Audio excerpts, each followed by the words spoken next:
We're talking the declining cedi. Ghana's cedi is said to be in a historic record-breaking weakening cycle. The currency hasn't gained against the dollar in the past 22 trading sessions, and the longest streak, according to data compiled by Bloomberg dating back to 1994. It is believed that the Ghana cedi will continue to lose ground to the major trading currencies. Some economists and financial experts have blamed Ghana's program with IMF for the free fall of the cedi. Others said it is the COVID-19 pandemic, the aftershocks. Others have blamed it on the geopolitical conflicts such as the Russia-Ukraine war. Now even there is a Hamas, and then there is Israeli as well. The steady decline of the local currency has increased economic uncertainty and some hardships for citizens. And today on the big business discussion we call the Business Roundtable, we will delve into the root causes of the cedi's depreciation, its far-reaching consequences and potential solutions to stabilize the currency. We are privileged to be joined in the studio by Manasseh Atabua, who is a government spokesperson on economy, and Yaopia Latte is a partner of financial advisory, Deloitte Ghana. Gentlemen, welcome to Z101.9 FM. Thank you. Thank you very much. It's great to have you here. Are we first of all right in saying this is a record breaking decline or whatever? Is it that bad? Let's start with the government spokesperson. Okay, so a very good morning to you, Jerry. Good morning to Mr. Yaopia, and good morning to our cherished listeners and even viewers. Let me mention that when it comes to the cedi depreciation, I mean, from 1983, when Ghana adopted the flexible exchange rate regime, and when the cedi was even pegged, or the dollar was pegged to 2 cedi 75 pesos, since then, Ghana has experienced sharp decline in our currency. So that trajectory of the declining cedi has always been there, and you'd realize that from 1983 even to date, at certain periods you would find the cedi gaining some stability. But indeed, when you even look at the depreciation in 2022, for the whole year, it was around some 30%. When you look at the cedi depreciation in 2023, it was around some 27.8%.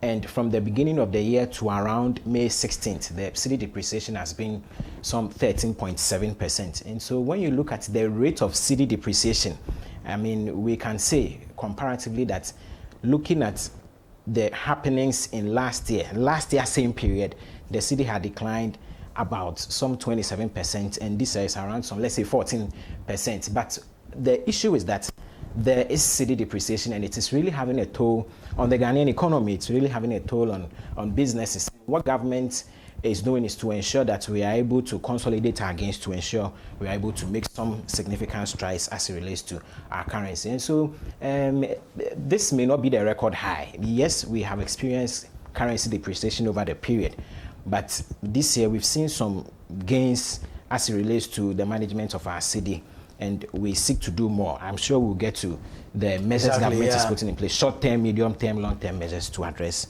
Let's look at the causes. What would have caused the cedi to be declining since 83 till now? Sometimes the rate to be fluctuating, is higher, is lower, and all that. What would cause a country's currency to be going through such fluctuations? Maybe we go to Mr. Apialati. Okay, so thank you very much, and good morning to you and your cherished listeners. So if you look at how, as my colleague said, period from 1980s to date, the structure of the economy has not changed significantly. It's been significantly import dependent. And you see that Ghana depends on commodities. So we will say it's a commodity-based economy. Cocoa, gold, previously timber was there, and then recently hydrocarbon. Hydrocarbons means oil and gas. Now with these three commodities, any development affecting these three commodities can adversely or positively influence or affect our foreign reserves. So last year, for instance, we had a major challenge with cocoa. So the price declined significantly. As a result of that, the proceeds from cocoa was significantly below what we expected. In periods or in a year where oil price also declines, our production will increase or our production will remain the same, but the proceeds from oil will also go down. So it's a function of how much you get from these commodities that you depend on significantly over the years. So we have depended on these commodities for a long time. If you look at other economies where they've relied on natural resources, Saudi Arabia and then United Arab Emirates. What they've done to the economies today is to diversify. Today, Dubai talks about tourism as number one, not oil resources. So we should have moved away from agrarian and import-dependent economy and commodity-based economy to diversifying into other areas. That reduces the risk of being dependent on imports. We have, on the other hand, depended a lot on import and then relying on these 3 commodities or 4 commodities. So we haven't changed the structure of economy.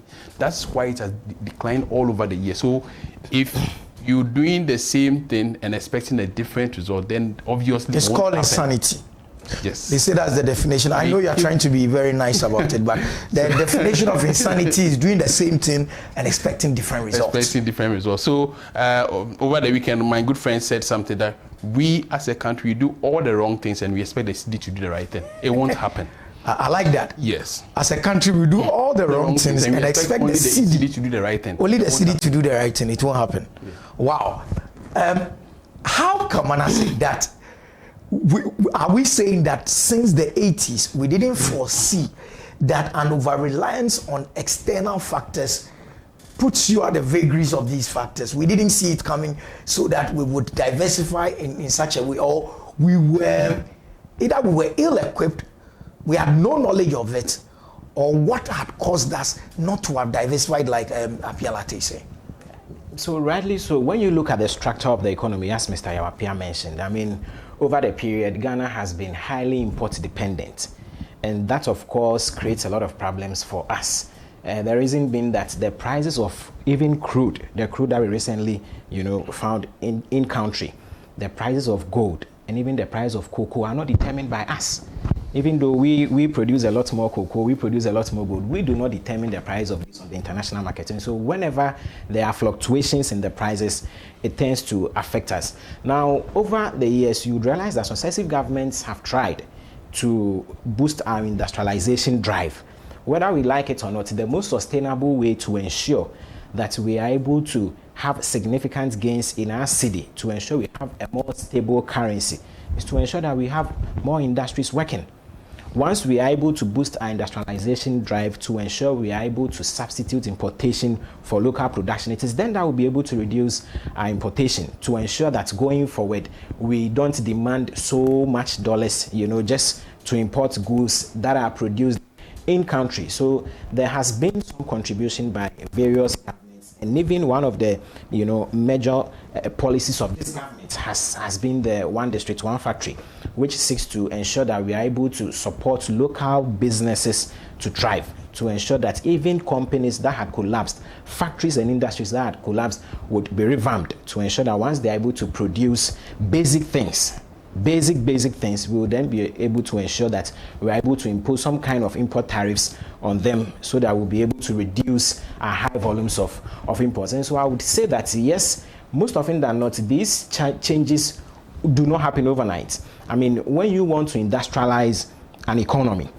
it takes a lot of challenges in the initial stages, and it could travel 10, 20, 30 years before you'll be able to reap the benefits of these. I mean, don't forget that because we operate an open market economy, we have foreign businesses that are operating in country.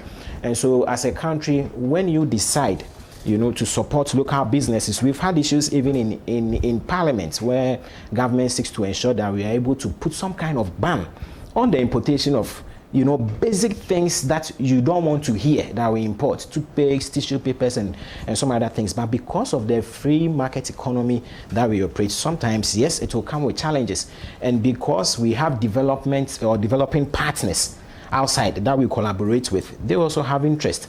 And so it is not a one-off thing. I mean, government is putting in more effort to ensure that these industries that we are building, of course, would bring some more gains in the future. And so I would say that for the industrialization drive, we are having it now. We are making some more progresses, even with the local manufacturing plants or local car assembling plants. And that, of course, is helping to reduce the demand for dollars to even import cars. And so in the long term, Ghana will begin to benefit from these policies that we are putting in place. But unfortunately, because it is at the initial or even medium-term stage, we may not see the benefits of it. So I would... let me come out. I said because I'm also wondering that, first of all, is the will really there? Is the will to industrialize really there as a country? The will is there. And I mentioned that whether you like it or not, when you begin a policy, it wouldn't be without challenges. It wouldn't be without some initial back and forth, all right? And it will take a long while. You cannot industrialize your economy in a short period. But if the will is there, right, and you have government ministers driving big four-wheelers, why are they not buying from Kantanka?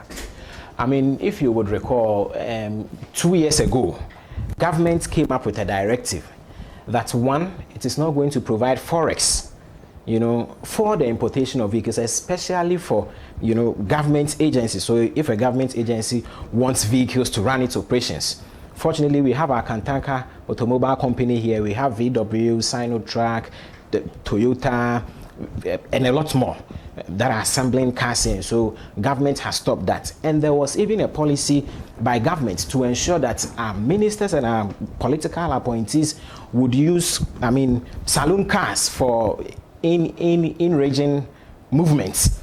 It is only when they want to commute from one region to the other that they'll be using the V8. And so for the political drive, yes, it has been there. But what government is doing is to ensure that we are able to have some more gains so that we reduce the demand for the dollar. You see, all this issue of Cedi depreciation is just the basic issue of demand for forex and the supply of forex. How much do we receive as a country? How much dollars do we receive? And how much are we demanding? Do we have enough dollars to meet up for the demand? And the moment the demand exceeds the supply, we begin to have challenges with our Cedi depreciation, and that has been the challenge. And so government, of course, is ensuring that going forward, we are able to put some more efforts in our industrialization drive, and also to ensure that we are able to make some more gains as it relates to the stability of our currency as well. Yeah, from where you sit, do you think the will is there? Yeah, and I think it's a very interesting question you've asked. And it's just in direct response to the specific question that you asked in relation to industrialization. So we've got very good policies that supposed to support industrialization.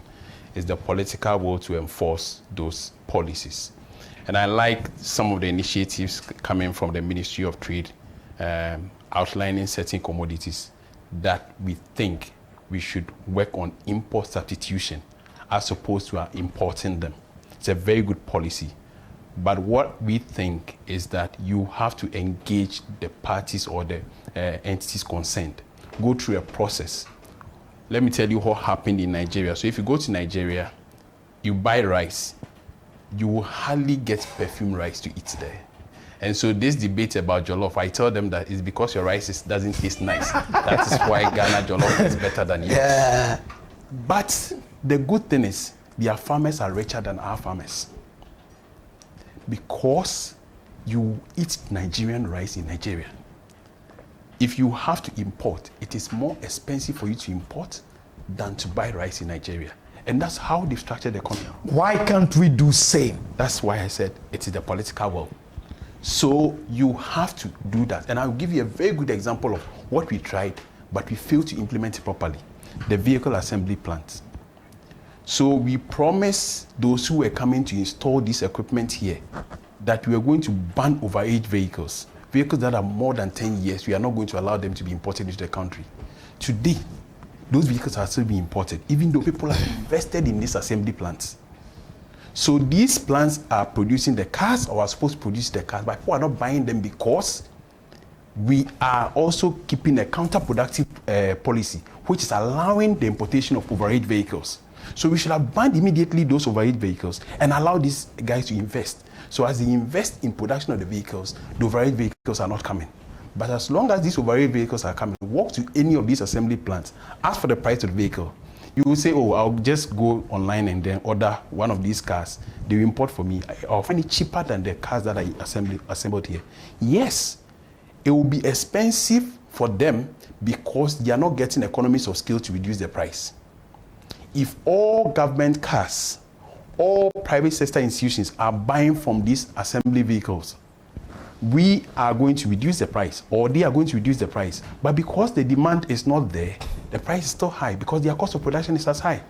2 weeks ago, in this very studio, we did the same story, where I think the VW woman was complaining that in 2023, they sold only 6,000 when they had a capacity to do 12,000 or thereabout. And they were lamenting. So what you're saying is that, and that's why I asked the question that the thing, it can be on paper, but do we have the will to make it happen? And so if we are not, and probably somebody is benefiting in one small corner, in another way, where are we then taking this country?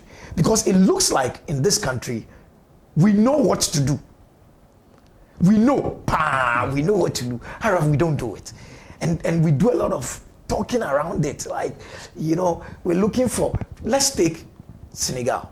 Guy comes in and says, when I'm flying in from outside, none of this your long protocol. This one you don't need to do any. Go straight. We make it happen. Manasseh. Right. Going beyond even this, another of the causes can be government spending. Or I'm mistaken. Can government spending also, or doesn't government spending become one of the internal factors that also affect the depreciation? So we've spoken about the fact that it is too reliant on the external. Don't we have internal factors that also affect the city's depreciation? And among those internal factors, isn't government spending one of them? Yes, so government spending, of course, has a toll on the management of our city, or even the city depreciation. Now, what government has done, and of course, when you even look at our debt volumes, what government is doing is to ensure that, one, we engage and negotiate with our external creditors. If you are aware, Ghana has been able to reach some kind of agreement with our official creditor committee, and they have issued the financial assurances to ensure that we are able to streamline our debts so that we'll be able to have a more sustained macroeconomic. And so what government is doing, of course, is to reduce our debt volumes and even to reduce our spending. In the 2023 budget, government gave clear indications that we are cutting down expenditure, and that has been achieved. Right from the presidency, the president himself, the vice president, ministers, or political appointees, there was a 30% cut in their salaries. The government also mentioned that we are not going to provide forex to import cars because we have a lot of local car assembling plants that are operating here. And so should a government agency need vehicles, they would easily fall on these local assembling plants. National Identification Authority did that. They were able to procure some 120 vehicles from our local assembling plants, Kantanka vehicle, and that was very much significant. And other measures, government also ensured that excessive travels, outside travels, will be streamlined or will be cut.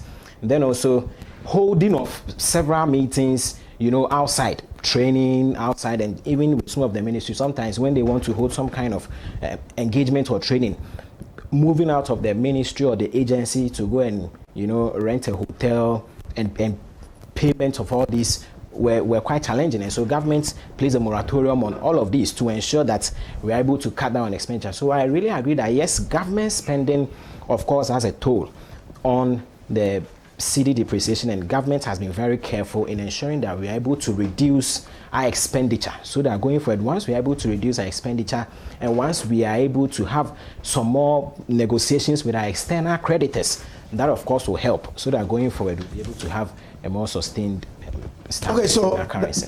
That was Manasseh Atabwahini, who is a government spokesperson on economy. We also joined in the studio by Pierre Latte, who is a partner financial advisory with Deloitte Ghana. We're also privileged to be joined in the studio today by Dr. John Kwabena Kwachi. He's the director of research. Doc, you're welcome. Thank you. It's for me, we'll talk after because it's a Dansuman conversation. I'm coming all the way from there. I know. It's quite a distance. I know, from Dansuman to this place. I do that journey every dawn. So I don't face traffic. Okay. I do straight Okay. from as close to you as possible. Okay. Every dawn. So, but welcome. I mean, thank you for joining us. Thank you so much. We're looking at the city's depreciation. Yeah. As one of the country's eminent economists. Yes. What brought us here? Well, it's a long history. This is not the first time we are experiencing this apparent crisis. In fact, since we adopted a flexible exchange rate regime from 1983. At that time, the exchange rate was it was fixed. It's pegged against the dollar at 2.75 Cedi to the dollar. And since then, it continued to depreciate. From time to time, we stabilize it a little bit. Bank of Ghana intervenes, but the underlying structural problems that drive the Cedi, the depreciation, they have not gone away, So, this crisis, we have faced it, before, but it's because we have not been able to tackle the structural problems. So we've not been able to transform the economy to be able to make a significant impact on our exports and then also our demand for imports. So it's actually it's always a supply demand problem. Now the present crisis, Bank of Ghana and of course government will have more information. You see, because what is driving the supply, what is causing apparent supply shortage, what is also driving the demand. They will have more information than those of us who are outside. And therefore, we will be wondering how come that they are not able to at least mitigate it. And it looks like Bank of Ghana is waiting for these external inflows from the IMF, the next disbursement of under the program. And then, of course, when that is done, it will unlock, inflows from other development partners. So it looks like this is what Bank of Ghana is waiting for, because its reserves, it's not enough for it to be able to go into the markets and intervene. And I believe that under the program, the bank is even supposed to keep a certain minimum level of reserves in satisfaction of the conditionalities. So it cannot just, push them into the market and stabilize the situation. So the immediate relief will come from the release, the disbursement from the IMF. Exactly. That will be the immediate relief. But as I said, the demand side also, I'm not privy to the information. Maybe there's a elevated corporate demand from the oil, companies, and so that Bank of Ghana must be aware. That's putting pressure on the exchange rate. The root causes. The root causes, yes. The structural challenges. Yes. How come we've not been able to solve this since '83 till today? Well, how come? We should ask our economic managers. It's a matter of policy. If we had introduced the right policies to transform the economy, okay, because it is about how much foreign exchange you can earn, the supply side, and it comes from various sources. So your exports, how much you earn from offering services to foreigners, remittances, that's where the sources of supply come from. And then the demand side also, your imports, and the fact that we rely on foreign services. Freight, shipping freight, insurance, travel, medication. We pay foreign exchange, for all these services. We service loans and all that. So there's always a kind of imbalance between the payments that we are making in foreign exchange and then the receipts, the earnings. There has always been that imbalance. So until we restructure the economy such that we address this persistent imbalance, the Cedi will continue to depreciate. There's another theory. Of course, there are various theories of how the exchange rate is determined.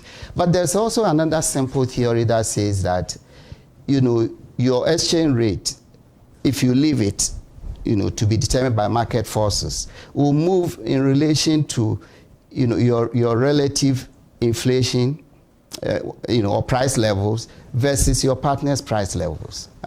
That's another simple explanation of the exchange rate. So as long as our inflation rates are so high and our price levels are building up, okay? Now 2022, the inflation rate was 54%, okay? So it takes your price levels up to a certain level. Now 2023, even though it came down to 23%, is building on the previous level. So that's why when you say inflation is reducing, but the cost of living is still high, because it is not that prices are falling. They are still increasing, but at a slower rate. So once your prices are building up, it devalues your currency relative to other countries' currencies.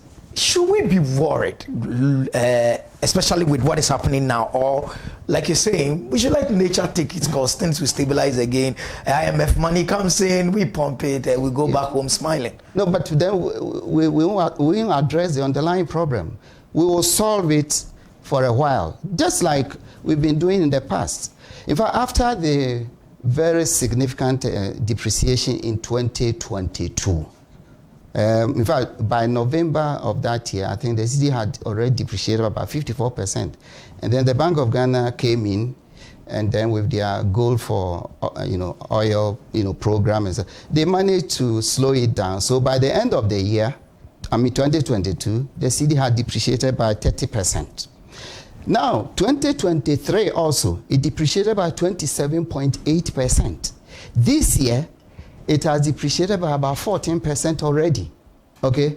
Even though when they slowed it down a little bit in 2023, we heard the economic manager saying that, they have stabilized the Cedi.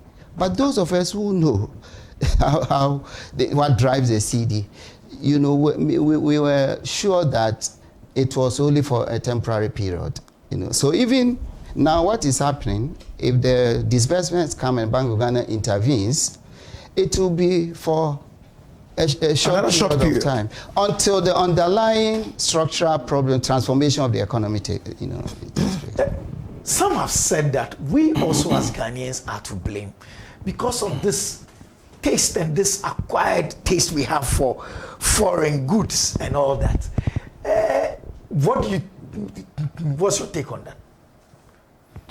Right, so the inordinate taste of Ghanaians for foreign goods, of course, also has a toll on our currency depreciation. And the reason is that when you desire more of foreign goods, you would need more dollars, in simple terms, to import these foreign goods. And of course, the more we have high demand for dollars as against the limited supply of dollars, that would create challenges with our exchange rate.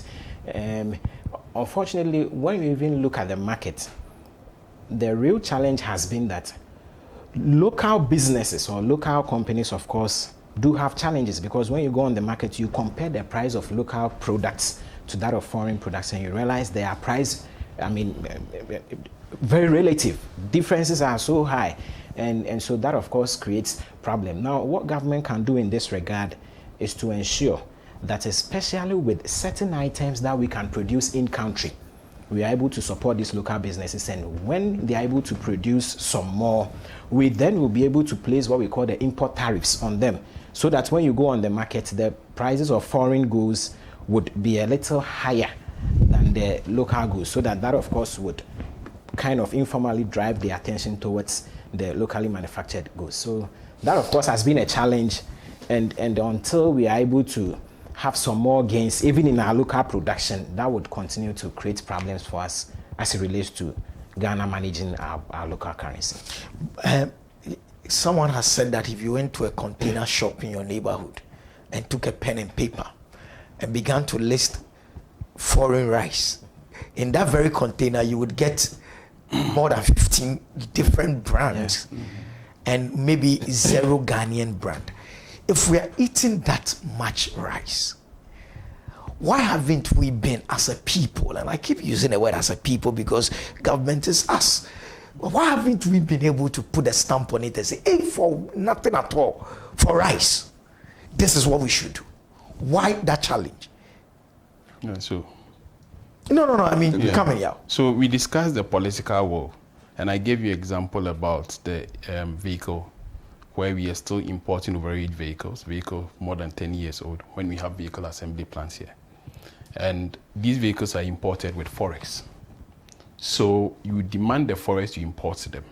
And technically, you also demand the forest to clear them from the ports. So until you have a policy around this and enforce them to the latter, you won't be able to achieve what you are targeting. And I tell you, we are very good at writing very good policies. And the Nigerian example I gave you, that if you go to Nigeria, you see the rice that have got these rough surfaces, not the perfume rice, you eat their local rice. And I understand the Ghanaian that wrote that policy for them. Same way, another person travels to Rwanda. He goes there, the city is so clean, so nice, and the Rwandan government said, we took it from Accra Metropolitan Authority's policy about clean city. And they rewrote that, they picked it, and they've implemented it. So if you don't have the political will to apply it, someone using the political will has applied and it's working. So we've written it, it's there, that we are doing import substitution. We are going to have selected goods that we are going to limit importation, but we are not implementing and enforcing it, then we won't achieve the result that we are looking at. And I'm giving examples of where the demand is coming from, because you can control the taste, what people eat. If they went and that was the only thing there, they would buy what is there. Look, anybody living in Nigeria eats the rice that's available. You can't go and ask for perfume rice because that restaurant, that hotel, they don't have it. So you only eat what's available, or you go and eat eba. That's also still a Nigerian product. So until we have gotten the political will to enforce it and make sure that it's implemented to the latter, it will be very difficult. And I think one thing that we should also do is to have a timeline to implement these things. So yes, we have a policy. Recently, we had the Ministry of Trade, they have outlined certain products that they do not want us to import. Some time ago, when we had the same policy, the central bank also listed some products that they wouldn't give forex for those to be imported. You know, if we don't tread with caution with the implementation of those policies, they create panic. What you do is, how it has worked in other countries, that in the next 3 years, we are not going to allow the importation of foreign rice. What that means is that anybody dealing importation of foreign rice will now start looking for an option, because he will start agreeing with the local producers, getting them to process into perfume, because local rice, some of them are processing into perfume rice. So he will rather do that over the 3-year period. So by the end of the 3 years, he is not importing again. But if you say by December, we are not giving any money for anybody to, it gets difficult, you create panic, and you rather exacerbate the problem. Doctor, what is your take on this very issue? Let's use just rice as an example. Rice as an example. Of course, as we have all said, our heavy dependence on imports, in general, not even just food. We import virtually every, and this is because our industrial base is very narrow, you see. You know, Kwame Nkrumah embarked on a very large-scale industrialization. In fact, he established factories to produce virtually everything. I mean, those of us who are old enough, even matches, you know, were producing. But over the years, you know, successive governments did not continue, and therefore we have de-industrialized as a country. In fact, currently, Ghana is less industrialized than it was in 1970. That's worrying. Yes, that's because if you look at the figures, 1970, manufacturing was accounting for about 15% of our GDP. Now it's down to 12%. You see, so once you are not producing the import substitutes locally, naturally, we all depend on external, products. We are, well, you were talking about Ghanaians having a taste for, but can you blame them? Because if you look at the local products, they are not, they can't compete. They are not as the quality wise and all that. Even coming to rice, I've heard that we produce rice locally. I've never seen any of it. Is it the Abra? They said Abra something. Is it Abra rice or something? I've never seen it. Are they available in Tansoma where we live? Because I have to go to some of the shops in Tansoma. And I would want to see it and also taste it and see. You see, because as a consumer, you can't force me to eat what it doesn't taste well for me. So when I go for rice, I'm even looking at jasmine, something perfumed. That's what I'm looking for. But if the Ghana rice were even a bit close enough to it, okay? No, so until we have been able to, establish the industries that will produce competitively with imports, okay? I will not blame the Ghanaian. You see, I'll blame policy, okay?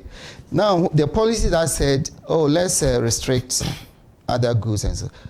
If we had alternatives here, it will not be a problem. But even that you have to be careful there, because so that you don't go against WTO, rules. And I'm sure that even with the IMF, when you're a member of the IMF, you cannot impose restrictions on the current trade transactions and so on. But there's a way of circumventing this. You see, I was going to come to that. Yes. How do you go instead around of just banning, you can subsidize your local production and make them more competitive. You see, because what is happening is that the imports that are coming in, as my friend said, in many cases are even cheaper than the local products, because the cost of production locally is very high. Look at where our interest rates are. You have to borrow at 35%, to produce. In that sense, you cannot be competitive. So you see that even Ghanaian products are, prices are very high. Even our local food, if you choose to eat only our local food, the prices are still very high, and then you wonder. So the problem is that domestic production, is also not catching up. So I will not blame the Ghanaian consumer, because you must give him the choice. And then he's choosing the foreign one, which is maybe is of a better quality to him. This, you want to talk about the rice? Yes. Yeah. So on the issue of rice, when you look at our import bill, the volumes of dollars needed to import rice a year is so huge. And so what government is doing is that we are rolling out what we call the Economic Enclave Project. Today, when you go to Chopoli, there is a gentleman called Nana. He has this Nana rice, and single-handedly he has been able to cultivate rice on a 10,000 acre land. And when you go there, it's so beautiful. He has employed a lot more young people, youth, and even ladies who are engineers, driving tractors and all of that. He's doing a lot. Government has also secured additional 10,000 acre land closer to his site. And today, as we speak, government has been able to put up some residential facility over there. And very soon, we are training some youths. Very soon, we would have some anchor farmers coming in, and will be able to share these 10,000 acre lands to young people who will take charge of their plantation of this rice. And the very essence of it is to ensure that we are able to reduce our import volumes of rice. We have so many local rice production. When you go to small towns, I have lived in Achim Oda for quite a long time.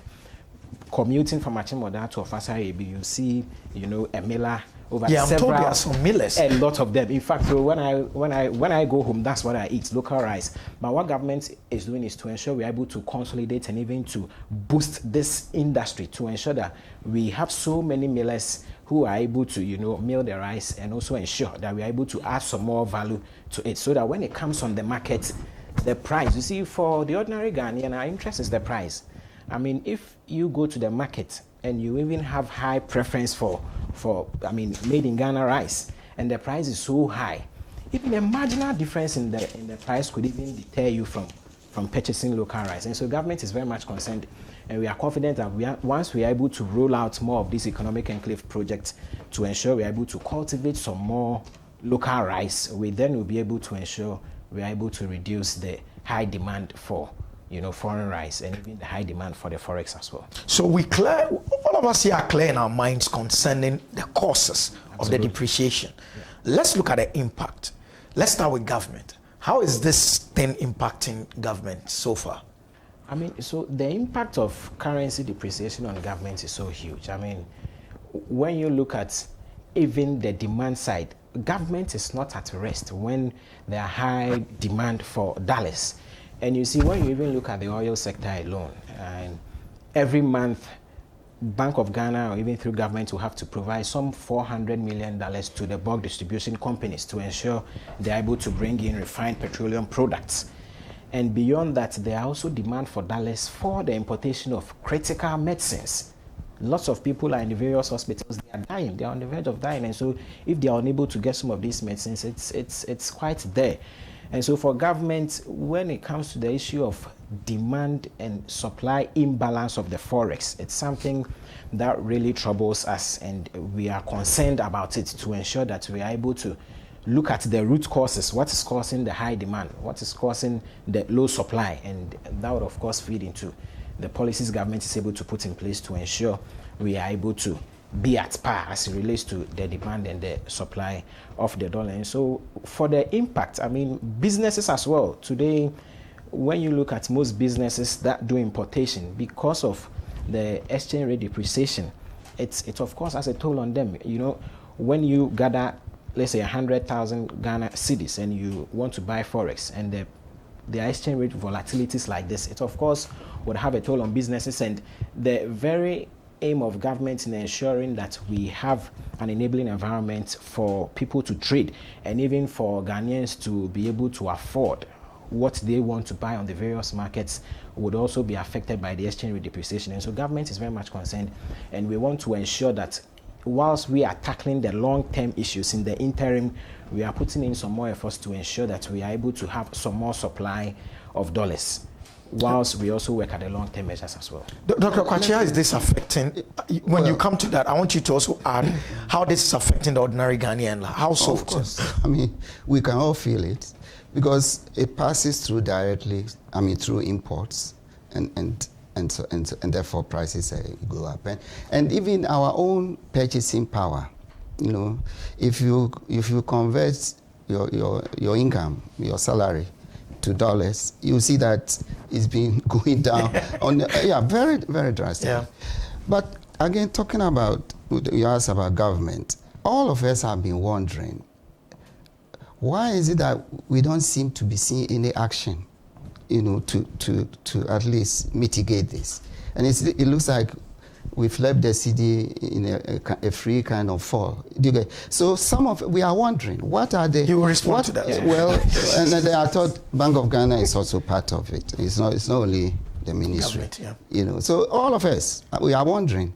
And we thought that there could be some, you know, interventions, you know, at least to mitigate the rapid depreciation.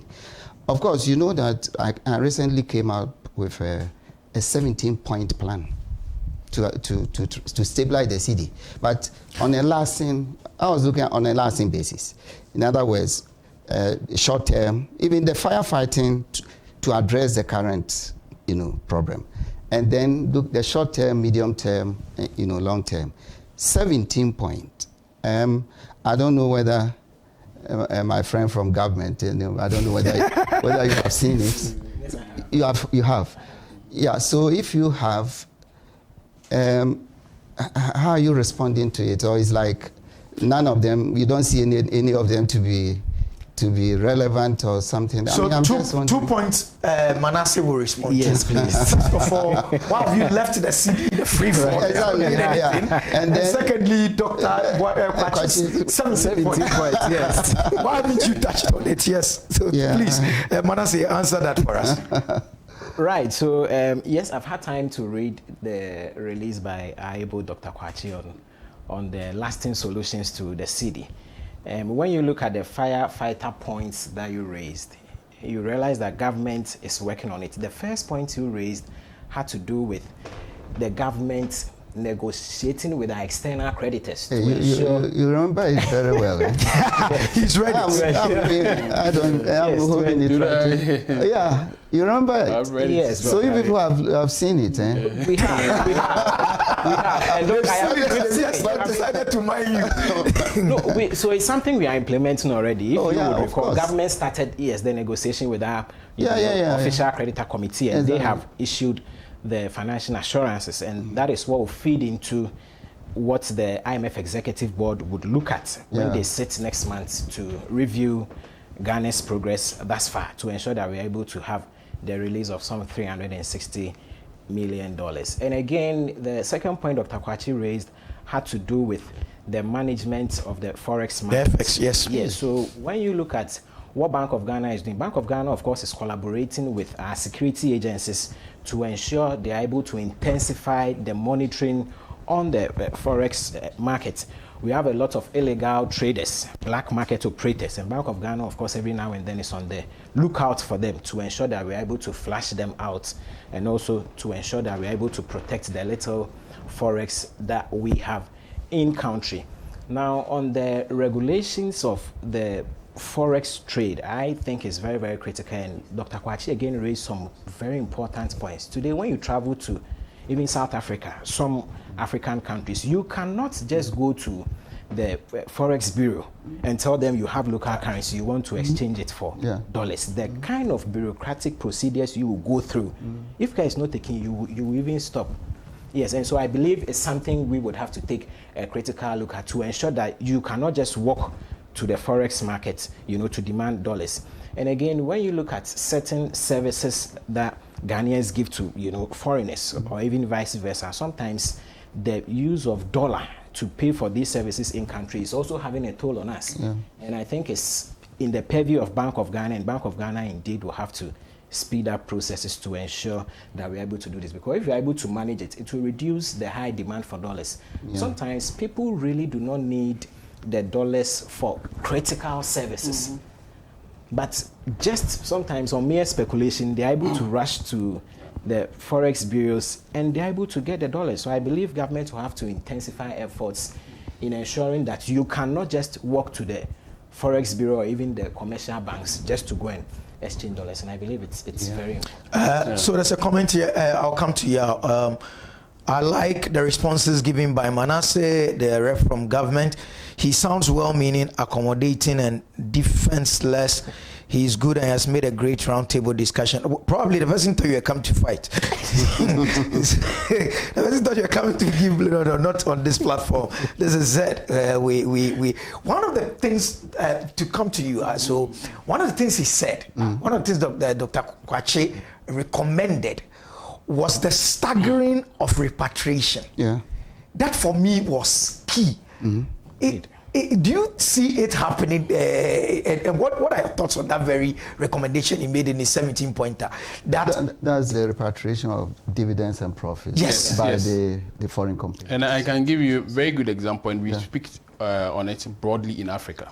So at a mining conference in South Africa, and Africa produces about 20% of the world's natural resources in the world.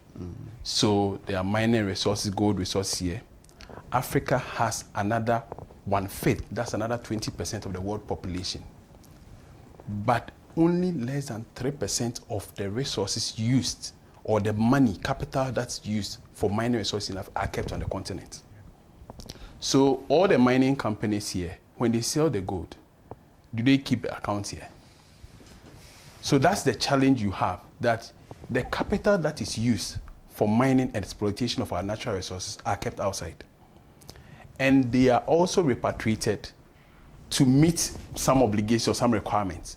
So until we regulate that, or we have ownership agreements where over time we have Ghanaians and indigenous Ghanaians become owners of these companies or this production, it will be very difficult for you to control the repatriation of profits. So people, beyond these mining companies, people also see dollar as a store of value. Because there are so many commodities that are priced in dollars. If I have dollar, I see it as a store of value. Because if I'm renting a house in East Legon, and that house is priced in dollars, and it's $1,000 a month, if I keep my $1,000 in a bank, I know that I have stored the value there. If you keep Cedi, as Dr. Kwachi said, if you keep 10,000 cedis in a bank, after a month or two, that 10,000 cedis will not be equal to the dollar equivalent that you had 2 months ago. So you have lost value. So if I keep my money in dollars, I see it as a store of value.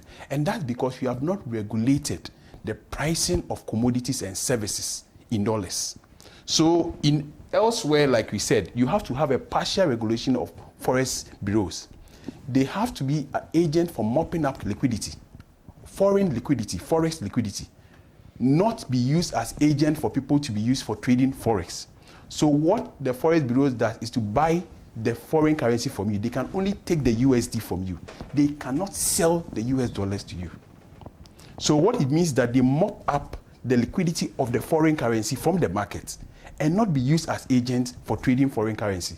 Otherwise, people will use as a store of value and use the foreign forex bureaus as a means for keeping or trading this for. Because the reason why the cedi is depreciating significantly, likely to depreciate, according to the Economic Intelligence Unit, is as a result of uncertainty.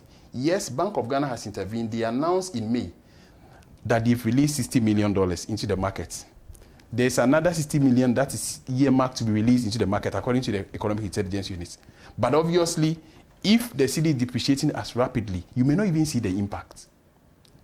So what we need to do is to have this partial regulation of what happens in the market, that we are not only giving or putting dollars in the market, we are regulating how it is used and where it goes.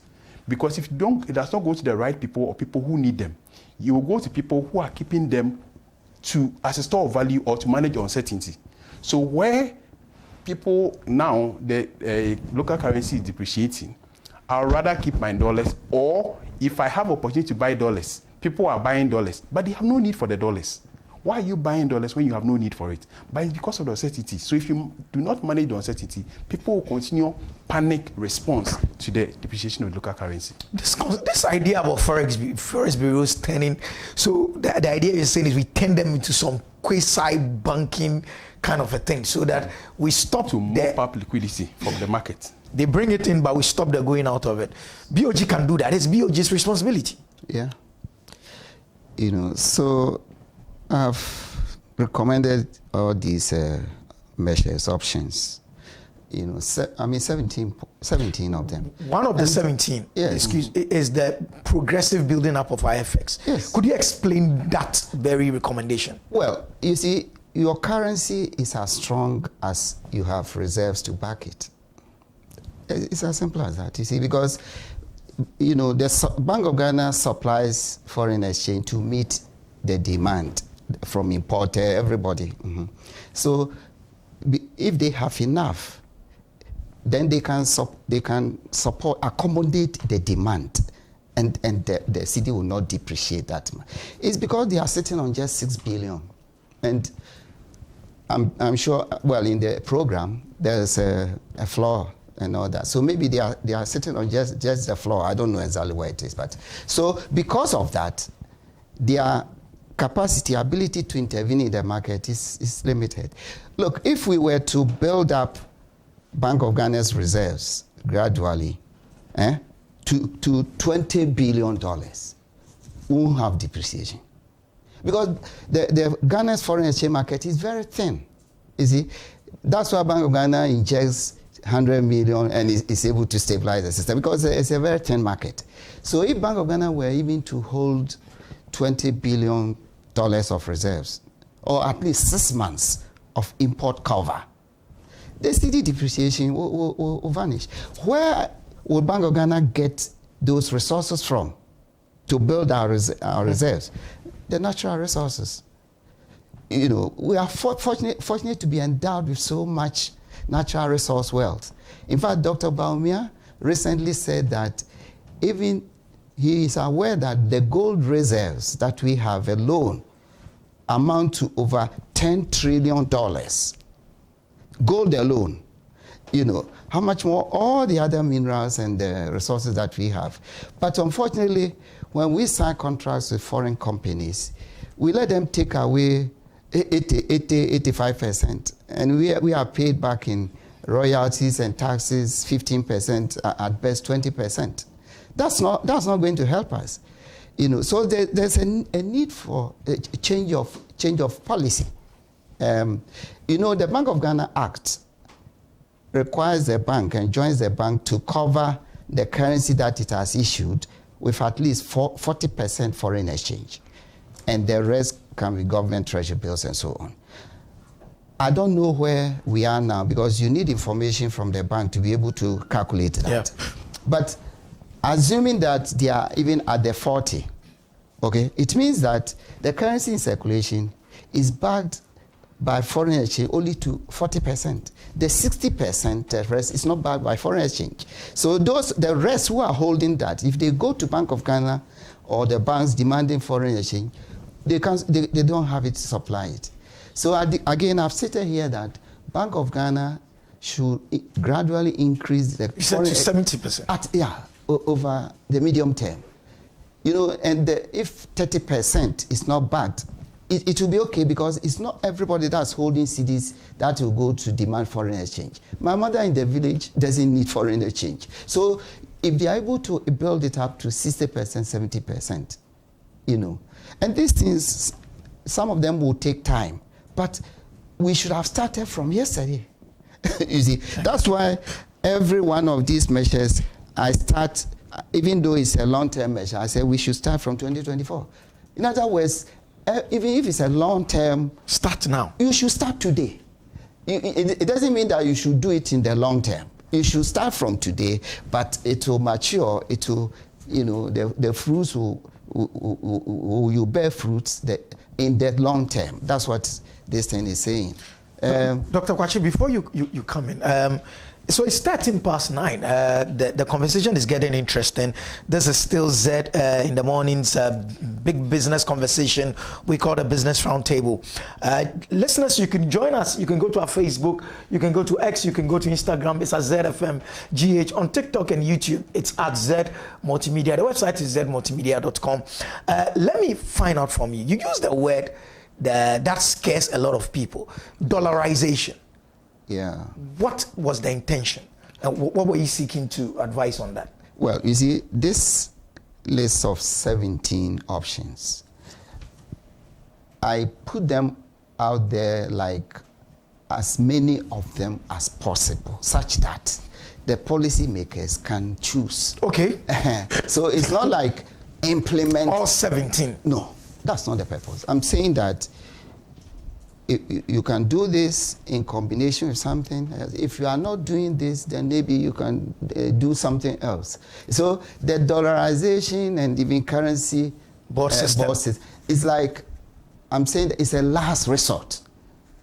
You see, because we are certain that the currency is just depreciating, you know, and I don't see any concrete measures being taken to mitigate it. So I'm saying that, well, if we don't have any solution to the problem, then let's abandon the cedi and adopt the dollar. I think Zimbabwe. Yeah, I mean, Zimbabwe did it. Yes, if you do that, you won't have any depreciation. Because you'll be used... Look, hold on. Is it because... I was telling you... No, I'm saying that people see that as, I mean, since I put it out there, very controversial. Yeah, but I'm saying that it's like, I'm saying, if you are in desperation, that's why when you do that. But if you are doing the other things... You won't get into that desperation for it. Exactly. So it's like if you are out of ideas, then let's adopt the dollar. Dr. Pachi, let me find out. Yeah. Are we getting to the point where you would term it as desperation? Well, I want to know, what the authorities okay, so we turn to you. Are doing. Because I don't know what they What are you doing? Are we getting to the desperation point? Let me also add finally that, the economic managers, the policy makers, when we meet them, we hear mostly, oh, we have to do this, or we will do this, or that kind of, we will do this, or we have to do this. But NDC and MPP, they've been in power for 32 years. Do you get me? So when I hear we will have to do this, we have to do this, you don't have confidence in it. That's not what we want to hear what they have done. You get me already? What have they done? For what we have to do, we will do. Well, this also contains what we will have to do and all that.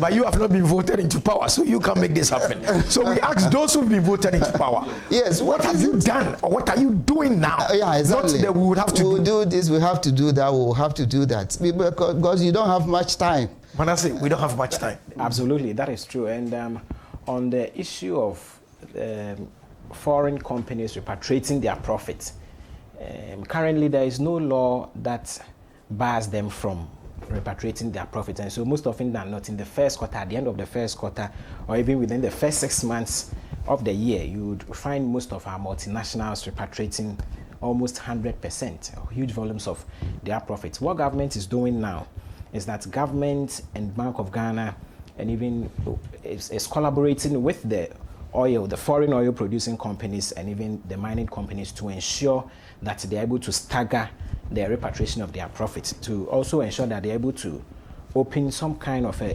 domiciliarized account. And once they have that domiciled account, they would have all their profits in there, and they will be able to send it in short intervals, so that we won't have the shock of the economy when at the end of the first quarter, every now and then we suffer from. So that is being done. Yes. Which is a good. It's a good thing. Yeah. If it's being done, it's a good thing. So the collaboration is the government is seeking to finalize these negotiations to ensure that is being done. On the issue of the dollarization, the dollarization is a last resort. Exactly. Okay, then I agree. So last resort. Exactly. Yes. It's a last resort. To make it. That's right. Otherwise, people the merits and demerits of because someone has just sent me something on that very thing. Yes. Would the adoption of the dollar not be a shot in the foot in respect of economic freedom, something we fought for, or adopting the Cedi is not part of economic freedom? Ghanaians all of a sudden become and all that. Just because of that word scares people. Yeah. So I don't want us to go into that. The good doctor said it is a last resort. It's a last resort. Yes, and I also agree with Doc that, you see, to have a strong currency, you would have to have some more reserves. So when you have more gold reserves and more dollar reserves, that of course gives some kind of strength to your local currency. What government is doing is to ensure that we are able to build some more buffers. When you look at the local gold production, today government has instituted a policy to ensure that we have the right of first purchase. So when these even foreign gold companies operating in Ghana, when they are able to extract and even refine the gold, government of Ghana has the right of first purchase. And once we are able to purchase that, it adds up to the volumes of gold we have. And so you realize that even from the 1960s to date, this government has added more gold reserves, and it's also a way of ensuring we are able to have strong currency. But let me just interject. Please do. Yeah, because you see, there is a difference between you building the reserves from your own gold than buying somebody else. They are two different things. In other words, we are saying that your resources, you must own more of it, and then you use it to build your reserves. Now, if you buy somebody's gold, you give them back Cedis. So you inject Cedis into the economy. Okay? Now, so what prevents the mining company that you've given them Cedis, what prevents them from re-entering the foreign exchange market to buy foreign exchange? Nothing prevents them from doing that. So I'm saying that buying somebody's gold to build your reserves, it doesn't have the same effect as you yourself owning the gold and using it to build your reserves. I just wanted to Yes, okay, all right. But the point has to be made that it's important for government to build some more buffers as it relates to the kind of gold reserves we have. We have small-scale mining companies in Ghana. We even have large-scale and the rest. Now, some of them are locally owned. Others too are foreign-owned. The very essence of government's intervention is to ensure that once we have the right of first purchase, we are able to, acquire more gold. And once we are not even buying this gold in dollars, that also helps, to ensure we have a more stable currency. And once we have more gold reserves in our country, it also helps so that our cedi will be stronger. And in the unlikely event of any external shock, we would have some other, valuable, commodities to even trade with. And so that is very, very critical. And government is also building more buffers as it relates to our dollars as well. Bank of Ghana, even with our negotiations with the IMF, we have some level of gross international reserves that they are supposed to keep. And they are really working on that to shore their dollar reserves up. And that, of course, also feeds into the limited supply of dollar on the forex market. And that, of course, in a way, indirectly affects the kind of dollars we have in the system. And so government, of course, is very much concerned that when it comes to building our forex, ensuring up our reserves, we are paying more attention to it with gold, with dollars, among others, to ensure that we have some kind of respite in these challenges as well. Still on the cedi's depreciation, and the source document becomes Dr. Kwachi's 17-pointer. There was a short-term measure proposed, which had to do with government fiscal discipline. That's what you call it, maintaining fiscal discipline. Yeah. You spoke of government keeping to the statutory deficit ceiling of 5%. Yeah. And you said it's critical for controlling the FX demand pressures and all that in an election year. Yeah. Would it happen? Oh, you mean no, this is something that I'm saying maintain it. I mean, we need to have it in place all the time. That's what I'm saying. Regardless of it should be in place, fiscal discipline. And then I've also talked about monetary financing. It's both physical and monetary discipline. You need both. You know that under the program, the IMF program. Under the IMF program, they've stopped Bank of Ghana from financing the budget. Zero financing because of what they did in the past. The heavy, You see, the fiscal policy and monetary policy inject liquidity into the economy and add to the demand pressures on goods, on foreign exchange, on everything.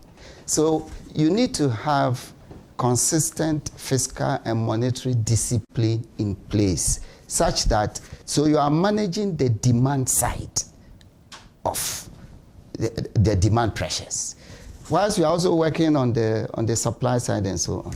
Let me also say something quickly in relation to the IMF program.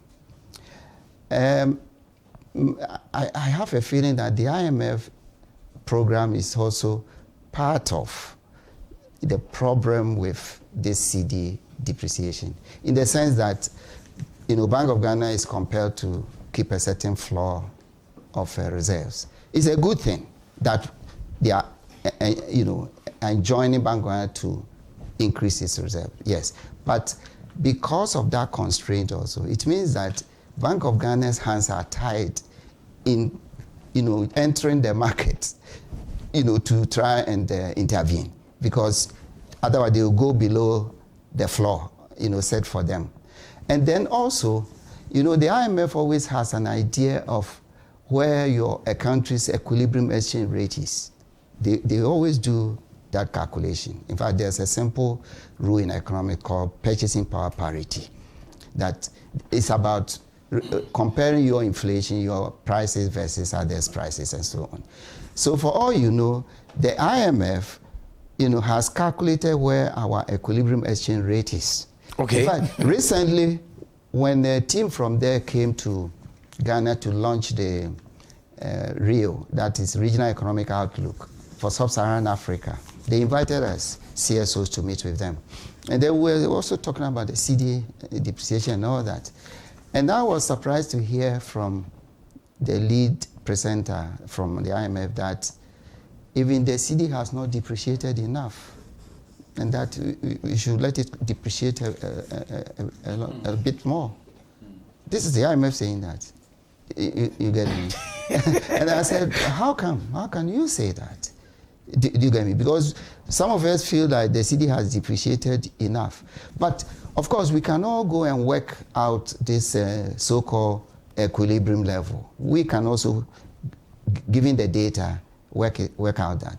And you could well find that they are right in the sense that given the level of our prices relative to our partners' prices, the Cedi probably hasn't reached its equilibrium yet. Maybe the equilibrium is 20 or something. we don't know yet. But what I'm saying is that the IMF must also be looking at that, and therefore they are not so much concerned as we are. Yeah, of course. I mean, they couldn't be bothered. The same thing they are saying about monetary policy, that they are continuing to urge the Bank of Ghana to continue to tighten monetary policy. In other words, maintain the policy rate or not reduce it that much. Do you get me? When we are concerned that the policy rate is artificially too high, you know, given that inflation has dropped from 54% to 25%, you know, the policy rate has been reduced by only 1 percentage point from 30 to 29, when inflation has dropped by 29 percentage points. It tells you that the policy rate is too tight. Monetary policy is too tight. In fact, in the IMF report, they themselves say that Ghana has the highest real policy rate in sub-Saharan Africa, in real terms. In other words, the policy rate minus your inflation. That's the real policy rate. We have the highest in sub-Saharan Africa. It means that our monetary policy is the tightest. Dr. Kwache, what would inform BOG to take such a stance and not drop it further? What, in your experience as an economist, why is BOG keeping it still too high? Because the IMF is breathing on their neck. That's one. Okay. Yes, the IMF is, you know, they are influencing them because there's a program, and you must stick to the conditionalities. Exactly, and then also, I must say that I was a member of the Monetary Policy Committee for 10 years, so I know how they operate. You see, even though inflation is our primary objective, the Monetary Policy Committee, we all also have our eyes on the exchange rate. We always, as a secondary target. In other words, we look at what is happening to the exchange rate, because you can use your interest rates also to protect the exchange rate a little bit, because when your interest rate is high, it means that domestic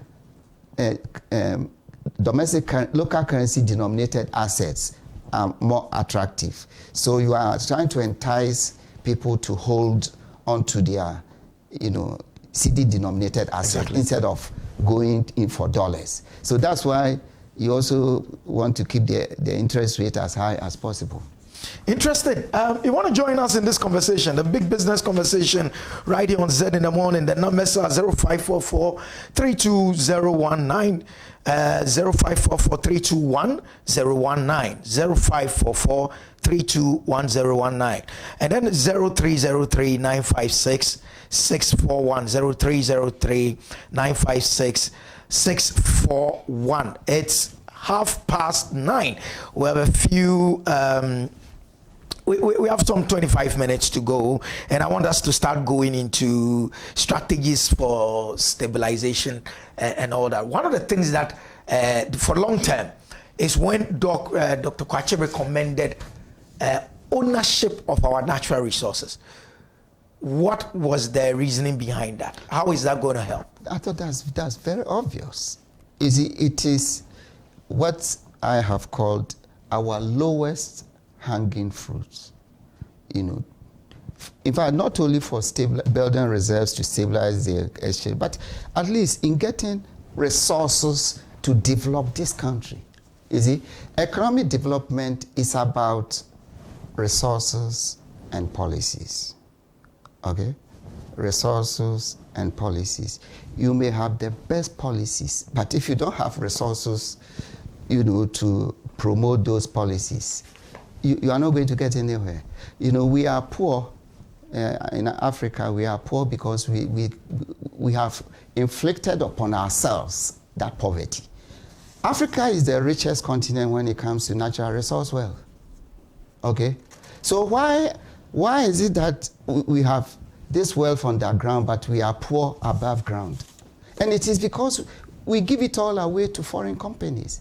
And our economic managers always, the excuse they give is that, you don't have the capital and expertise to exploit their resources. So somebody has to bring his capital in and assume the risk and so on. So that is why we've been saying that the Geological Survey Department should have been resourced. They should be resourced from the budget on an annual basis. They have the capacity, to go and map out our natural resource wealth so that we know that we have gold deposits here, we have oil here, and all that.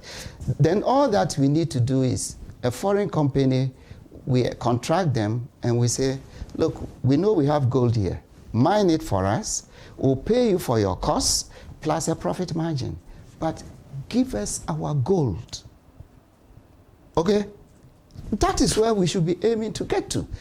Don't give us our gold. We'll pay you for the costs of you producing, exploiting it, plus a profit margin. But give me my gold. Okay? If we were to be doing that, we will have enough resources. We don't need to be going to the IMF. We don't need donor funds. We don't need aid. We don't need reparation. Okay? We don't need them. But why our economic managers, 32 years, have not done this or are not doing it? I don't know. You see, maybe when you are in government, maybe you are a different person. I mean, I don't know. You see, because we know there are economists in government, our own colleagues, but they don't act like economists. I call them political economists. You see, because we all went to the same schools and we learned the same thing. We know the same principles. And they make it look like solving our economic problems like some rocket science. Okay? When we know that it's not rocket science. Stabilizing the city is not rocket science. Just put together some of these 17 options and you will do it. Manasseh, why haven't you done it? I mean, on the issue of the what's the difficulty when you get into government?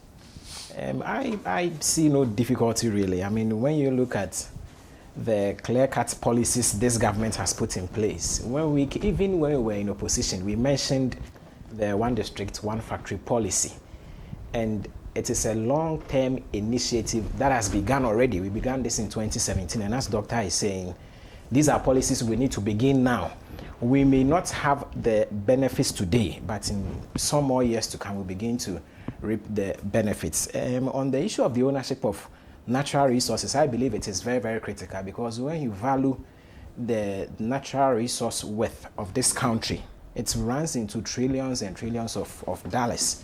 Unfortunately, when you look at the nature of past contracts relating to our extraction of gold, lithium, recently developed lithium, and other natural resources, unfortunately, because we don't have high-level expertise to extract these, the contracts are done in such a way that you realize that foreign companies do earn a lot, sometimes 85%, as against 15%. And give us our gold. That really is a challenge. And I believe that until such a time where the country is able to ensure that we face these international extractors, to ensure that we have some fair balance in our contracts, it will continue to have a toll on us. I am very much happy with the recently discovered lithium. When you look at the deal, government was able to negotiate for a higher kind of percentage for the country. And I believe that is the way to go. I believe it's about time the country take a critical look at the various natural resource contracts to ensure that we are able to review them. It cannot be the case that a foreign extractor will just come in just with technical expertise and he will be earning in excess of 80%. I don't think it's a good option for the country. So I believe with Dr. Kwache that indeed we would have to take a critical look at that. And once we are able to own our natural resources, that would indeed help. I was very happy when His Excellency the Vice President, Alhaji Dr. Mahmoud Bawumia, mentioned as part of his policy that when he becomes president, he will ensure that Ghanaians have full ownership of our natural resources. I think is the way to go. Yeah, I welcomed it. Exactly. But please, when you mentioned the lithium, right, agreement, and you said this it's is a an better improvement. deal. It's a better deal than. If something is better than a previous thing, it doesn't mean it's good enough. It could be from a minus to a zero. No, but we have said that even this deal, the lithium deal, right, is better than previous ones. Fine. Absolutely. Accepted, granted. But doesn't mean it is good enough. If your child comes back with a grade of 37%, he has failed. And then next time he comes back with a grade of 48. No. I mean, I'll even go as high as that. 40. It's better than the 37 also. Yes. But he has still failed. So even though government is touting that lithium as the best among everything, it is still not good enough. We can negotiate for a lot more. Okay? So we have asked that Parliament should not ratify, and it has not been ratified yet. So I don't know why we are even hearing that Atlantic Lithium is already listing. I don't know, because that agreement, as far as I know, has not been ratified by Parliament yet. Businesses, what would you advise them to do to navigate the situation in terms of the cedi depreciation? As someone who is into advisory, if they came to you or they are listening, what would you say? Yeah, so I think I'll look at it broadly. There are about 4 or 5 risk factors that international watchers put on the economy when we get into the end of the year or when we are getting into a period such as this. And one of them is, or there are about 2 or 3 of them. The key one is for government to address the issue, the two-pronged problem of inflation and exchange rate. So what we are discussing now, exchange rate, has impact on inflation, because significant portion of our inflation rate is imported inflation. So if you don't address the issue of the dollar, you struggle to control inflation, because as the local currency depreciates, price of commodities that are denominated in dollars increases. So the two-pronged problem, you have to address this. Then the other issue is the international developments, such as the escalating war in Ukraine and also in Gaza.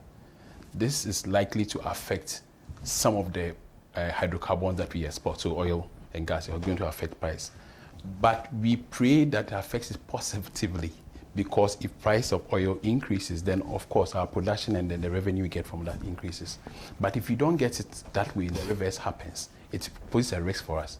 So for businesses, I think what we usually advise is that you should think ahead. You are likely to have very difficult and challenging economy in the coming years. So you try and manage your cost going forward. Because at this stage, you can only cut your cost or reduce your losses as opposed to increase profitability. So you probably may have budgeted and pegged your dollar to $13 or 13 Ghana cedis to a dollar. Now we are talking about 15 Ghana cedis to a dollar. So it means it has effect on your bottom line. So what you need to do is to ensure that you are cutting costs, and also you are pricing for the worst, or you are projecting for the worst. A lot of businesses, when you look at their financial projections, do not practice what we call the prudence concept. Expect more or budget for more costs, and estimate or expect less in revenue. You should anticipate that your cost will increase, because all the challenges that we are going through, getting to the last quarter of the year, employees are going to ask for increase in salary, because, as Dr. Kwachi said, your salary in dollar terms has depreciated or has gone down significantly. So it means your purchasing power has also gone down. What it means is that employees will now come to ask for increased salary, and not only in the private sector, but even government. We are going to see labor. We pray that it doesn't happen, but as we are getting to election year, we are expecting a lot more of these things. So as a business, you should focus and project properly. Practice the prudence concepts. Anticipate or have contingent liabilities that you have budgeted for it to increase. And also, do not overestimate your income. If you overestimate your income and you are not able to achieve it, you run into the problem that we are even running into as a country. So for instance, if you peg, as a country, sometimes we peg oil prices or the price of oil to be about $80 per barrel. And in the course of the year, it goes to about $40 per barrel. Then you run into problems, because then your estimated revenue reduces. The same thing happened with gold, happened with cocoa. We had budgeted a certain price that we're going to get from cocoa. We did not get. The last thing I would like to say in response to what we discussed is that we have to own the Ghanaian economy. We don't own the economy. The economy is owned through the natural resource, like we said, by non-Ghanaians or non-citizens.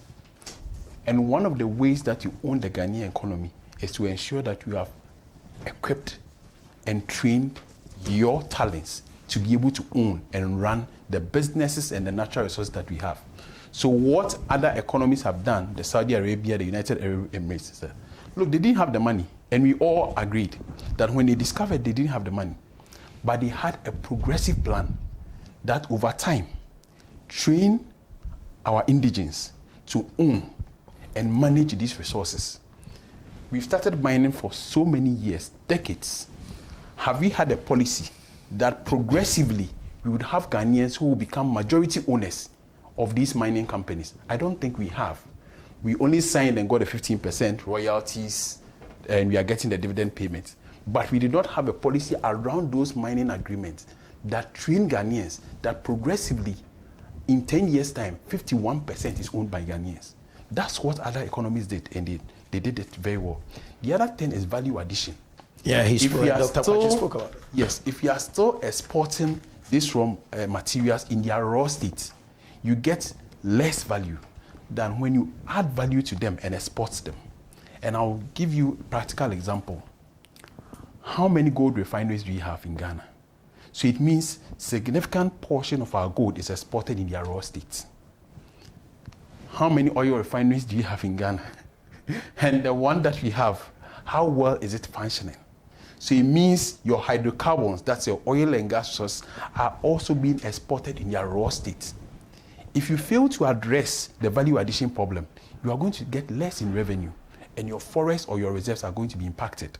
So if you do not think in the long term and address this problem in the long term, you use the short-term firefighting approach, and they won't address the problem in the long term, because you come back a year by this time, I hope not, but you come back and discuss the same problem. Yeah, I get it. So that was Yaopia Latte, is a partner financial advisory with Deloitte.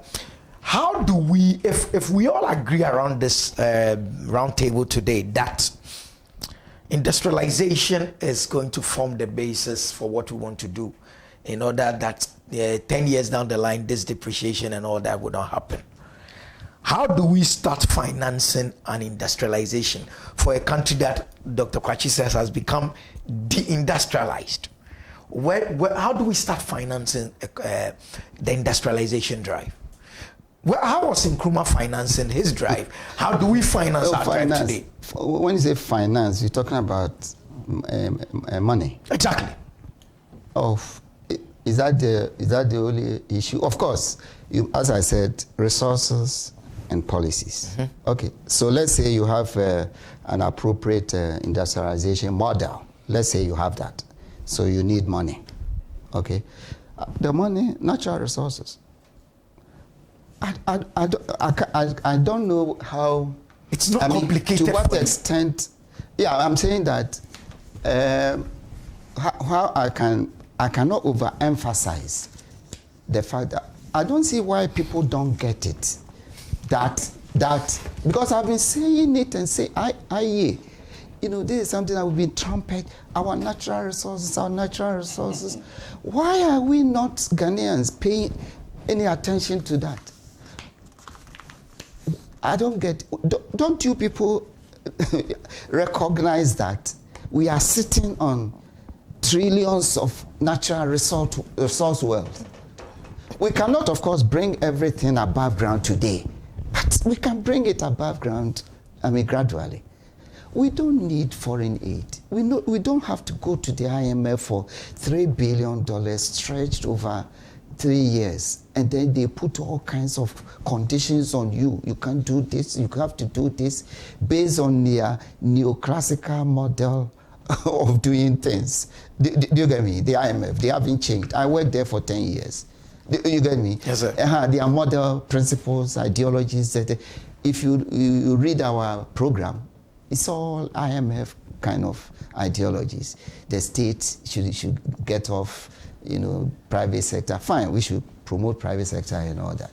So what I'm saying is that natural resources, of course, you can collateralize your natural resources or whatever and get loans.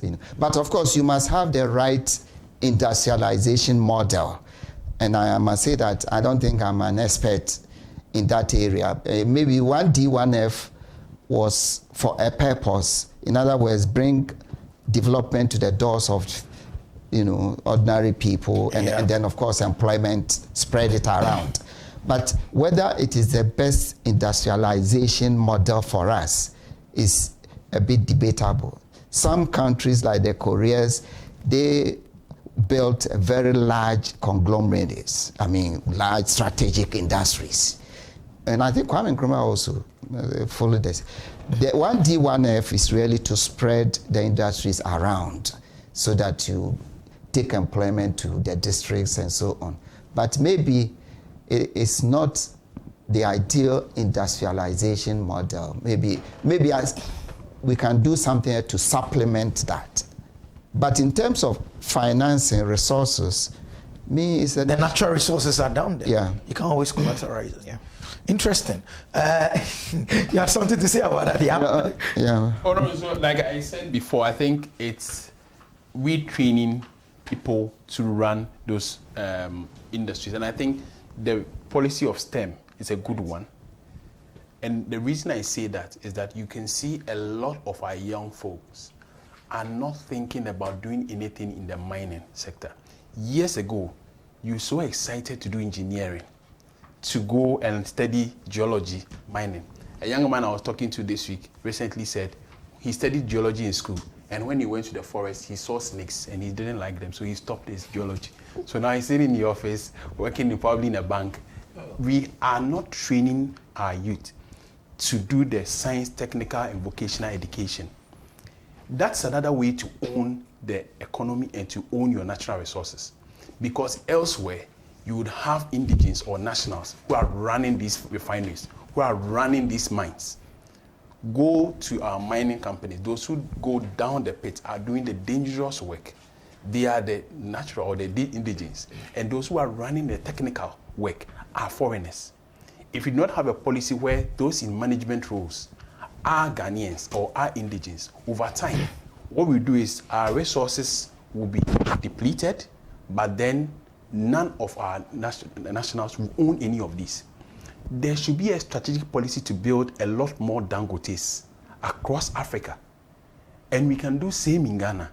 We can have a Dangote, we can have any of these guys, as we have in South Africa, in Nigeria, because it's a policy directive that they followed, that let's support one or two of our people who have businesses, put them and make them world-class giants and millionaires. If you don't do that, you are just part of the role, we are just part of the world, we are just joining in. But there should be a policy directive and a strategic one. We have to be deliberate about it, that over time, we are training engineers to go through a certain policy that all the engineers, all the mining companies here, the top level management should be 50% Ghanaian. Same thing, even elsewhere, players that are playing football, there are regulations around it that a certain proportion of the players on the field should be national. And we see and we know about this. Why can't we do it in Ghana here? We see and we know about it, that even players on the football field. So you can see there's a guy who is a national, he's not doing so well. There's a Ghanaian sitting on the bench who can do so, but the national will have to play. And that's a policy. And so as a result of that, people who are young are given the exposure, they learn and they learn to run the economies. And I think it's something that we should be deliberate about. Otherwise, you just... Have we not over-politicized this country to the point where if the next Dangote or we're trying to get the next whatever, Elon Musk or whoever, we wouldn't look for his political leanings first, and then that becomes a problem? Hasn't politics also played a role in where we are today? And I think it's a very good point you've raised. And look at examples. So just go beyond Africa. The same thing happened with Jack Ma. The guy was so rich. Overnight, he criticized the government of the day, and he became poor overnight. So the government just crippled him overnight. So today, if an American government, someone comes to power and he wants to cripple Elon Musk, he can use one or two policies too. But for me, I think we should think positive. That if you make a Ghanaian richer, you make an economy richer. If you prosper a Ghanaian, you make another Ghanaian prosper. Because that same person is going to employ Ghanaians. I'll give you a practical example. Elon Musk bidded for Twitter for $44 billion. That is more than half of our GDP.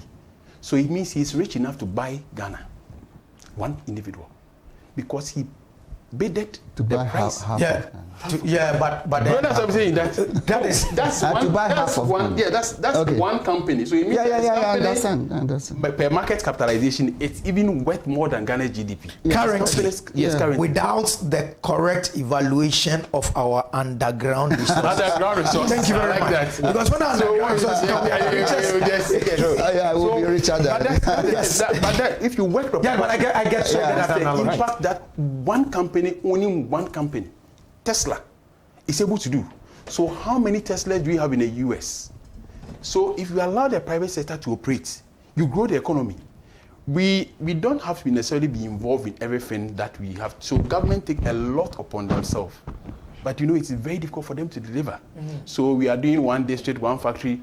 But if we are supporting the private sector, they can grow the economy, they can employ more people, and they will have the free hand to operate.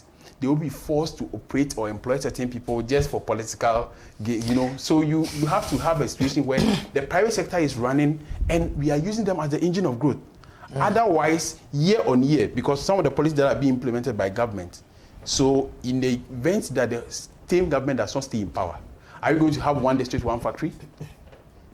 Are we going to have... So then these are challenges. In some. Yeah, so Dr. Kwachi, you have the last word from you before we come to Manasseh. Come back to the Cedi.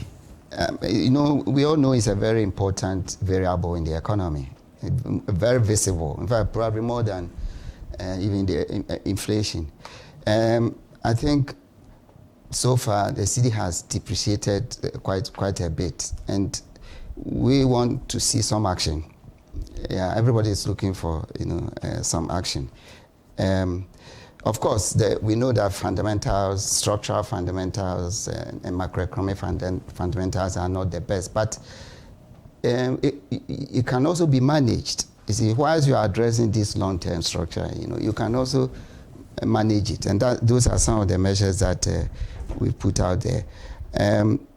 I was happy to hear from my friend that he's seen the list out there.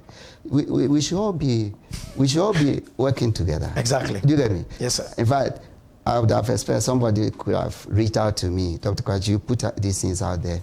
Let's have a conversation around it. Because you were talking about the politics in this country. Because of this divide, polarization in NDC, NPP, it looks like, and then the winner takes all syndrome that we have here. It means when one party comes to power, it's like 50% of the human capacity in this country is sidelined. You get me? The other party also can. 50%. We're waiting for another number of years. 50% is sidelined. It's not good for us. You know, if you look at the appointments that they make to key, public institutions, I mean, CEOs, and they are all politically connected people. So it's not like about the competence and all that. And that also, in effect, in the final analysis, will reflect on the performance of the government. Of course. That's what we fail to realize. If you don't appoint the competent people into all those positions, they will underperform, and then it will reflect on you. So what I'm saying is that we should all put our heads together, to address some of these problems. Thank you so much. We put our heads together. That's from Dr. John Kwabena Kwakye, Director of Research at IEA. And Manasseh Attabuahin is a government spokesperson on economy. He has the last word. And I want to just find out from Manasseh. Crisis, no crisis. The average Ghanaian, what is your message for the average Ghanaian in this very issue? Right. So my message to the ordinary Ghanaian is that government is very much concerned in addressing this cedi depreciation. We are implementing a lot of long-term measures. When it comes to the ownership of our natural resources, we are taking steps to ensure we are able to reach there. And again, when it comes to value addition, I believe it's very, very critical. If we don't add value to our natural resources, we will always be shortchanged. So government is also working on that. But in the short term or in the interim, measure, government is also ensuring that we are able to have some more receivables of dollars, so that in the short to medium term, we are able to tame the cedi depreciation. We are, of course, negotiating with the IMF. We've been able to secure the staff level agreement. We've also been able to secure the financial assurance from the official creditor committee. And so we are confident that in June we'll receive the $360 million to show up our reserves. Then again, we are also awaiting the World Bank facility of some $300 million to also give us some more respite as it relates to the supply of dollars. Last week, the finance minister was in Togo, and he also concluded some negotiations with the ECOWAS, Bank for Investment and Development, and that also will give us some $200 million that will be deposited with the Ghana Exim Bank and the Ghana Commercial Bank to support small and medium enterprises. And so all these policies put together will ensure that in the short term we would have more inflows of dollars to ensure we are able to, keep up with the demand for dollars. But the reality is that these are not sustainable. The only sustainable way is to ensure that we are more deliberate about our industrialization policy. We add more value to our natural resources even before we export, and also we are able to take ownership of the Ghanaian economy. It is very sad that there hasn't been a deliberate policy to ensure that with the extraction of our natural resources, gold, oil and the rest, there are no deliberate policy to ensure that in the next 5 years, in the next 10, 20 years, Ghanaians should be the highest shareholder of these companies. I think it's something that government will pay critical attention to. And also, once we're able to even renegotiate some of our contract deals to ensure that this rule of 15% for us and 85% for foreigners should be something of the past. I think all of us as Ghanaians should raise more conversations on this, so that government will also be deliberate and meticulous about it, ensuring that going forward we can even call back some of the past contracts to ensure that we're able to review them to the benefit of Mother Ghana as well. Thank you very much. So that has been Dr. John Kwabena Kwakye. He's the Director of Research, Institute of Economic Affairs, IEA. Our Pierre Latte is a partner financial advisory, Deloitte Ghana. You heard from Manasseh Attabuahin, is the government spokesperson on economy. This has been Business Roundtable. We've been talking about stabilizing the Ghanaian cedi. People, it's all soon. The week is over. Z in the morning, wrapping up for the week. Pray like it only depends on God, but work like it only depends on you. We're out of here, people. We do this again next week. Thank you very much. To Z 101.9 FM. Media Fem has emerged, introducing Z Multimedia. With a steadfast focus on lifestyle, leisure and business, we set out to bring high-value oriented programs that captivate the taste and desires of our audience. From the captivating airwaves of Z 101.9 FM to the dynamic visuals of Z TV and the innovative